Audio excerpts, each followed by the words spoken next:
6 पे ही आगे 38 सीटों में से कांग्रेस सिर्फ 6 जीत पाई। वहाँ पर ऐसे पार्टी आगे नुकसान हुआ है और आपके जो वहाँ पर ऐसे पार्टी आप सेना की तरफ से जो और आप सांसद हैं उन्होंने कोलिशन पार्टी जहाँ पर भी सेना की तरफ से जो की सांसद है वहाँ पर कांग्रेस जहाँ पर भी कांग्रेस की बीजेपी अलायंस की लड़ाई होती है साथ ही वहाँ पर कांग्रेस और हरियाणा में आपको लगता नहीं कि इन पार्टी का नुकसान हुआ 16 हरियाणा में सिटिंग आपको लगता है कि इन पार्टी का नुकसान हुआ 16 आपके सिटिंग विधायक के बारे में जो कुछ हमें विश्लेषण करना है जरूर हम बारे में जो कुछ हमें विश्लेषण करना है। पहली बात जरूर हम करें, हमें इलेक्शन कमीशन तक पहली बात शिकायतें आ रही हमें इलेक्शन कमीशन तक वो पहुंचाना है। जो शिकायतें आ रही हैं अलग हमने क्या किया क्या नहीं किया, गलती कहाँ हुई, हमने क्या किया क्या नहीं किया, जरूर होगा इस पर चिंतन जरूर हुई, बहस जरूर विश्लेषण जरूर होगा, इस पर चिंतन जरूर होगा, एक समिति का भी बहस जरूर होगी,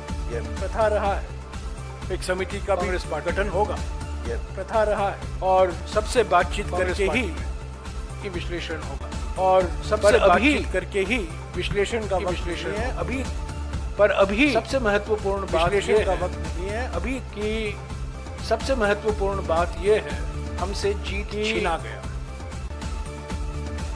हमसे जीत तंत्रों का दुरुइस्तेमाल हुआ है, दुरुपयोग हुआ है और तंत्रों का दुरुइस्तेमाल भावना हुआ है, दुरुपयोग हुआ है और सबने ये लोगों की जो भावना थी कि जमीनी हकीकत और सबने ये महसूस बदलाव के पक्ष में, इस जमीनी हकीकत परिवर्तन के पक्ष में था, बदलाव के और आज वो परिणाम जो आया है उसको नहीं दर्शाता और आज तो प्राथमिकता हमारे लिए ये है विश्लेषण जरूर होगा।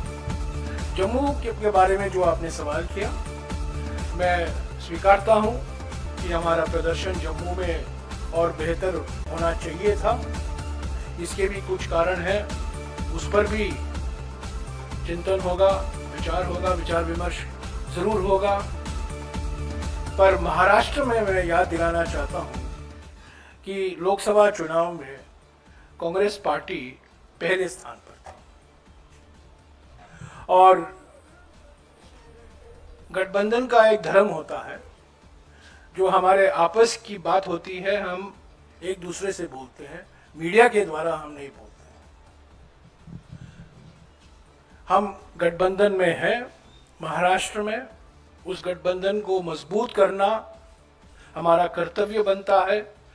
हम कुछ नहीं कहेंगे हमारे गठबंधन के साथी दलों के बारे में, पर जो चुनाव के नतीजे आए हैं हरियाणा को लेकर, उस पर कई सवाल, गंभीर सवाल उठे हैं, उसको आगे ले चलना इसी तक और इसी के साथ बात करना हमारा फर्ज बनता है। अगले 2-3 दिन में हम वो करेंगे और जम्मू और कश्मीर में शीघ्र ही हम उम्मीद करते हैं कि एनसी और आईएनसी गठबंधन सरकार बनेगी, एक साझा कार्यक्रम तैयार किया जाएगा और जो जनता की उम्मीदें हैं उसको पूरा करने की पूरा प्रयास करेंगे और उसमें पहले स्थान पर जम्मू और कश्मीर को पूर्ण राज्य का दर्जा वापस लौटाना है। इसके लिए एनसी भी वचनबद्ध है और इंडियन नेशनल कांग्रेस भी वचनबद्ध है। इधर पवन ने जो कहा कि जम्मू कश्मीर में जो आपने फैक्टर्स गिनाए वो सब सही थे, उसके बावजूद एक लग रहा था कि आपकी clear road ahead to victory है जम्मू में, जहां पर बीजेपी बहुत डाउन एंड आउट थी। क्या ये सच है कि जो रिपोर्ट्स वहां से आ रही हैं कि आपका पार्टी यूनिट, आपके लीडर्स, यहाँ तक कि आपका general secretary in-charge of Jammu Kashmir completely compromise थे और उन्होंने बीजेपी से सकम करके, कॉम्प्रोमाइज करके ये हार आपके हाथ में दी है? क्योंकि 6 सीट में ये अभी आगे हैं और कितना गिरेगी पता नहीं या ऊपर होगी, पर ये जो सिचुएशन है, जो आपने बीजेपी को विक्ट्री दी है जम्मू में, ये आपकी पार्टी के लोगों ने दी है। क्या इसे आप एग्री करेंगे? जैसा कि मैंने कहा, जीते या हारे उस पे तुरंत प्रतिक्रिया देना ना केवल गलत होता है, वो प्रतिक्रिया सही भी नहीं होती। बिना विश्लेषण के, बिना सबसे इनपुट लिए, बिना सब कार्यकर्ताओं से बैठक करके उनके विचार जाने, मैं नहीं मानता कि इस तरह की किसी प्रतिक्रिया पर हम कोई मोहर लगा सकते। सर अरे पूछ लीजिए।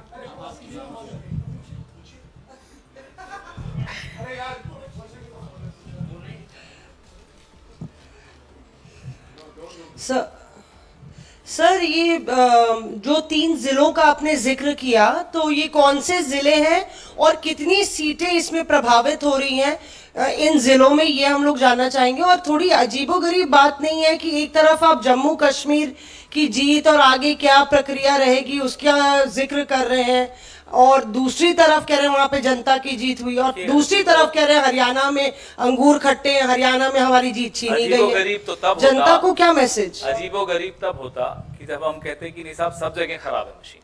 हम पूरे हरियाणा के लिए भी नहीं कह रहे कि सब जगह खराब है। हम नारनौल असेंबली का ही अगर आपको उदाहरण दें तो साफ, और ये कोई कोइंसिडेंस नहीं हो सकता, साफ सामने दिखता है, आंकड़े हैं, सब मशीनें सामने रखिए। जिन मशीनों के यूनिट की बैटरी 99% है वो मशीनें हमें हरा रही हैं। जिनकी बैटरी, और स्वाभाविक रूप से बैटरी कम होती है, 60-70% पे आई है, उसमें हम जीत रहे हैं। तो ये एक संयोग नहीं हो सकता। ना केवल नारनौल में ये बात है, पानीपत में ये बात है। आपने बोला कौन कौन से जिले, हिसार, महेंद्रगढ़, पानीपत, ये 3 में तो है, और बाकी जगहों से भी छुटपुट ऐसी शिकायतें आनी शुरू हुई हैं। रात तक जितनी भी शिकायतें इकट्ठी होंगी, कल तक जितनी इकट्ठी होंगी, फिर जैसा कि जयराम रमेश जी ने कहा हम चुनाव आयोग तक जाएंगे।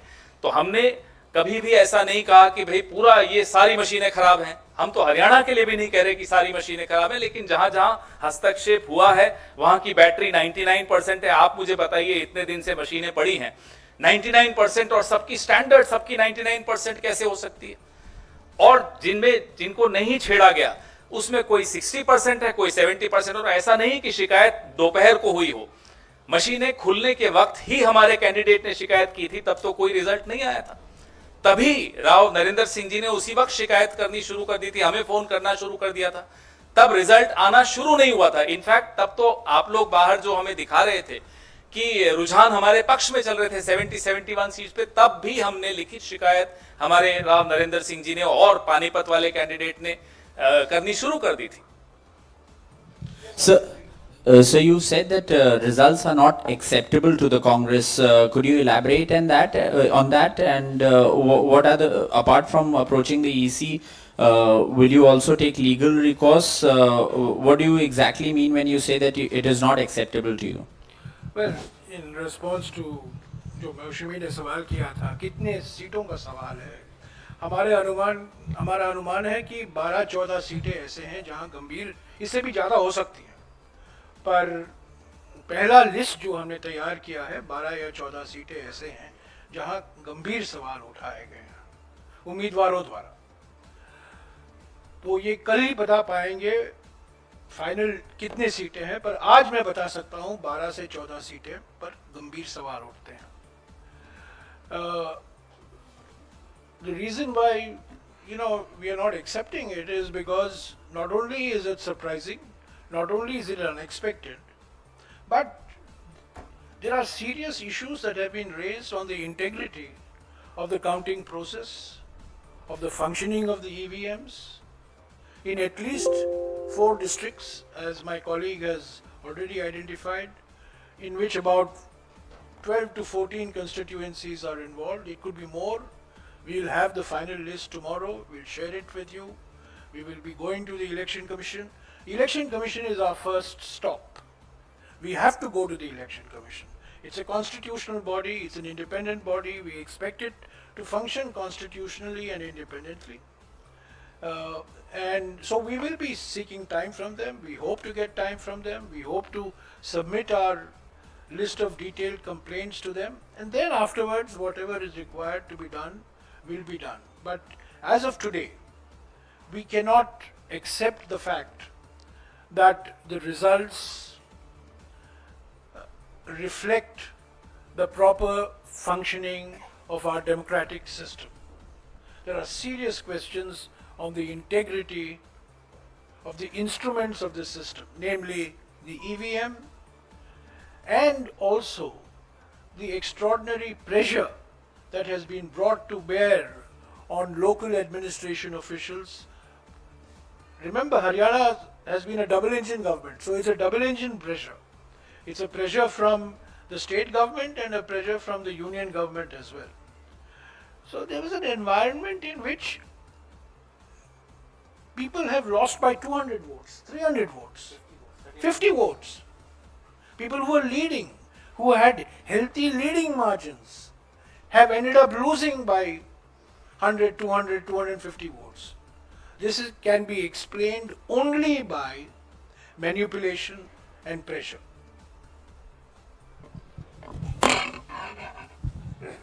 सर, अब तक आपके पास जो तथ्य सामने आए हैं, क्या इस नतीजे पर आप पहुंचे हैं कि कोई सुनियोजित ढंग से कोई ईवीएम में गड़बड़ी की गई है? क्या आप ऐसा कोई नतीजे पे पहुंचे हैं कि कोई सुनियोजित ढंग से हुआ ऐसा कुछ, या अभी उसमें देखना बाकी है कि ईवीएम में गड़बड़ी कोई बड़े पैमाने पर की गई है? भाई अगर 99% बैटरी स्टैंडर्ड एक के बाद एक मशीनों पे निकल रही हो और उन्हीं मशीनों पे कांग्रेस का उम्मीदवार हार रहा हो, जिन मशीनों पे 60-70 स्वाभाविक जो होना चाहिए उतनी बैटरी उस पे हम जीत रहे हो, तो आप बताइए सुनियोजित नहीं माना जाएगा तो क्या माना जाएगा? ये नतीजे सवाल खड़े करते हैं और इन सवालों को ढूंढना हम सबका राजधर्म है। हम सबको इस लोकतंत्र को बचाने के लिए इन सवालों का जवाब ढूंढना चाहिए, आपको भी और हमको भी। आप समझे, ये साजिश समझे। जहां 99% बैटरी है वहां बीजेपी की जीत होती है, और जहां 70% के नीचे बैटरी है वहां कांग्रेस की जीत होती है। ये षड्यंत्र नहीं है तो और क्या है?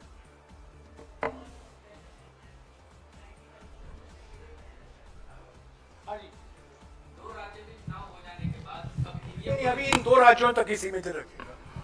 नहीं, 2 राज्यों के बाद मैं उसी पे सवाल कर रहा हूँ।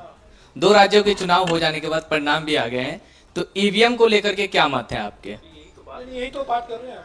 चलिए, और कोई सवाल?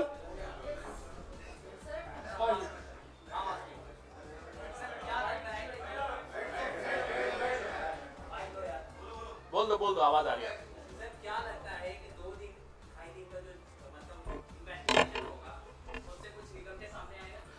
हमारा जो काम है और जो कर्तव्य है, चुनाव आयोग के दरवाजे पे दस्तक देना और तेज दस्तक देना ताकि आवाज आप सब तक पहुंचे, और उसके बाद जिम्मेदारी चुनाव आयोग की है इस लोकतंत्र को जीवित रखने की। आपने सुना होगा, कर्मण्येवाधिकारस्ते महाफलेषु कदाचन। हम अपना कर्म निभा रहे हैं, अपना धर्म निभा रहे हैं। शिकायत करना हमारा फर्ज बनता है और हमारा लोकतांत्रिक अधिकार भी बनता है। जो हमने देखा है 99% बैटरी, 65% बैटरी, ये सब मैं समझता हूं काफी आश्चर्यजनक बातें निकल कर आई हैं हरियाणा के चुनाव के संदर्भ में। और मैं फिर दोहराना चाहता हूं, ये आश्चर्यजनक नतीजे हैं, अप्रत्याशित नतीजे हैं और लोगों की भावना के खिलाफ ये नतीजे हैं। जो माहौल था, जो जमीनी हकीकत था, उस माहौल के खिलाफ है। मैं समझता हूं बीजेपी भी नहीं उम्मीद करती थी कि वो हरियाणा जीतने वाले हैं। जितवाया गया, जीते नहीं, जितवाया गया। हाँ, Sir, talking about Jammu Kashmir, one thing that has been the constant demand of National Conference is the restoration of Article 370. What will the Congress stand beyond that? Will the Congress support over there? Because the mandate that has come, it has come specifically for the National Conference, and this is one of their demands. So what will the Congress stand beyond Article 370 now? For the Indian National Congress and an alliance with the National Congress. The political atmosphere in J&K was transformed after the Bharat Jodo Yatra. And that transformation had an effect on all political parties which were seen to be aligned with the Indian National Congress. So let's not underestimate the importance of the role of the Indian National Congress. The National Conference has scored a handsome victory. And we congratulate the National Congress. They are our ally. But to say that the Indian National Congress has not had a role in the transformation in the political environment in J&K in the last 2 years flies in the face of reality. The Bharat Jodo Yatra was a transformational movement as far as the politics of J&K is concerned. We should never minimize or underestimate the achievement of Mr. Rahul Gandhi in Jammu and Kashmir particularly, both in Jammu as well as in Kashmir. Our priority, you asked the question, our priority immediately, Mr. Gandhi has already said this in his election campaign, the Congress president has said it in his election campaign. Our immediate priority is to restore full statehood to Jammu and Kashmir. It was downgraded to the status of a UT 5 years ago. It's never happened before in Indian history. It should not happen.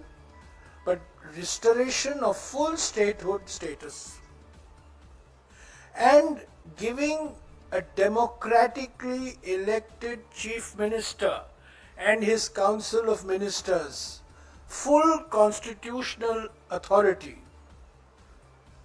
is our priority. We don't want an alliance government to be at the beck and call of the LG. The LG cannot run Jammu and Kashmir anymore. Jammu and Kashmir has to be run by this democratically elected government.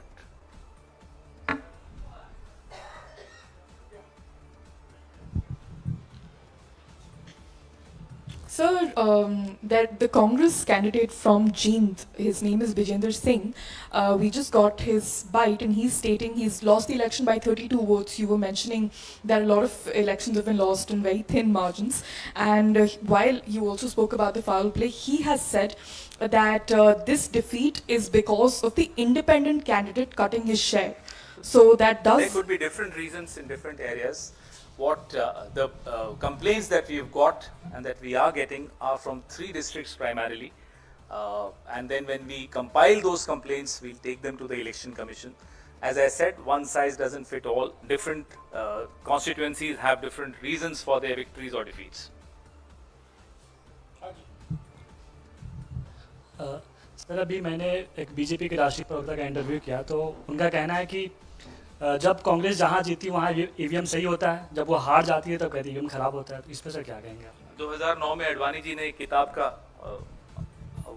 Release की थी, launch की थी, जो GVL Narasimha ने लिखी थी EVMs के खिलाफ, और उसमें पूरा टेक्निकली समझाया था कि ईवीएम्स कैसे गलत हैं। तो उनको कहिए पहले 2014 का रिजल्ट को ठुकराएं, रिजेक्ट करें, 19 को रिजेक्ट करें, फिर हमसे बहस करें आकर।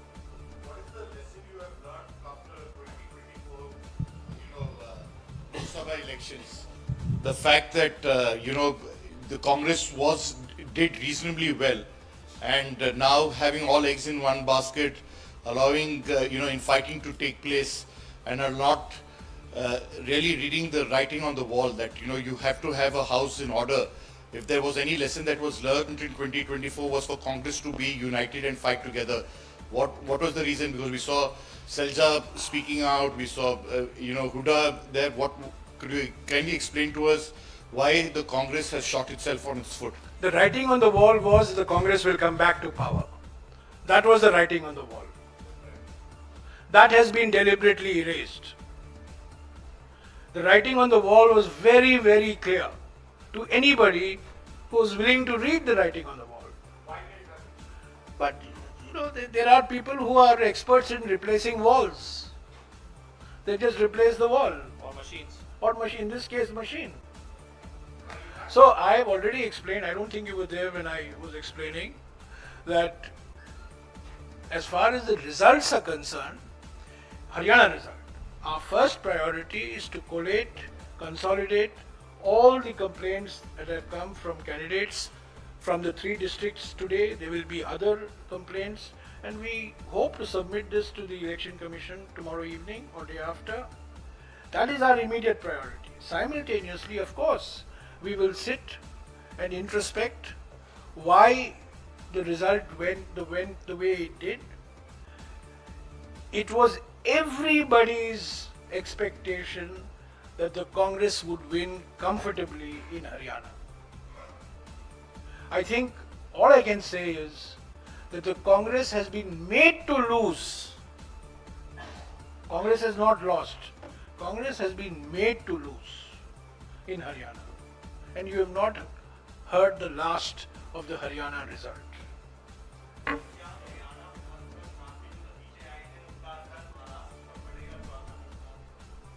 लोकसभा में हरियाणा में आपने देखा हमारी कैसी अच्छी परफॉर्मेंस रही। कभी भी किसी एक नतीजे को दूसरे नतीजे से तुलना नहीं करनी चाहिए। यही हम सीखे हैं पिछले 20-25 साल में। बिल्कुल नहीं, जोश बढ़ गया है। हमारे कार्यकर्ताओं में रोष भी है, गुस्सा भी है, और हमारे समर्थकों में भी पूरा रोष है। अगर कोई ये सोच लेता है कि हमारे हाथ से जीत छीन सकता है, तो आने वाले चुनावों में उसको जवाब मिलेगा।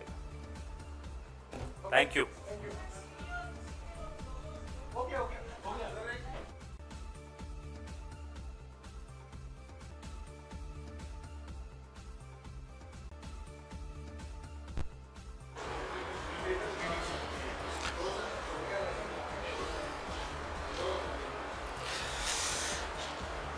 Good afternoon. We will first start with a video that we want to show you.